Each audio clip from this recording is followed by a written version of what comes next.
కేదార్నాథ్ ఆలయ గర్భగుడి విశేషాలు ఇప్పుడు ఒకసారి తెలుసుకుందాం. కేదార్నాథ్ ఆలయ గర్భగుడిలో అందరూ ఊహించినట్లు శివలింగం ఉండదు. కేవలం ఒక ఎత్తు వెనుక భాగంలా మాత్రమే కనిపిస్తుంది. దాన్నే భక్తులందరూ ఎంతో నిష్ఠతో పూజిస్తారు. దీని వెనుక ఒక కథ ఉంది. కురుక్షేత్ర యుద్ధం ముగిసిన తర్వాత పాండవులు ఎంతో పశ్చాత్తాపంతో ఉంటారట. యుద్ధంలో ఎందరినో హత్య చేశాం కాబట్టి ఆ పాతకం తమకు చుట్టుకుంటుందని దాని నుంచి పాప విమోచనం కోసం శివుని దర్శించుకోవాలనుకుంటారు. ద్రౌపదితో కలిసి 5 హిమాలయాలకు బయలుదేరుతారు. ఎన్నో రోజులు కష్టించి గాలించిన శివదర్శనం కాదు.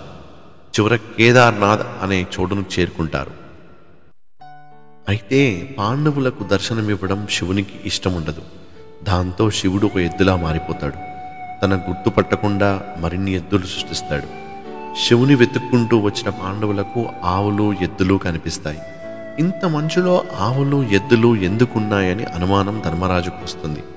అయితే పాండవులు పాపం చేశారు కాబట్టి వారికి దర్శనం ఇవ్వడానికి శివునికి ఏమాత్రం మనసొప్పదు.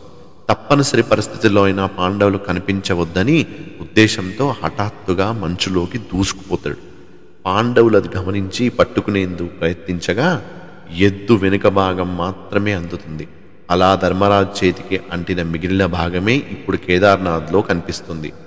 మంచులో కూరుకుపోయిన తలభాగం హిమాలయాల అవతల వైపు అంటే కాట్మాండ్లో ప్రత్యక్షమవుతుంది.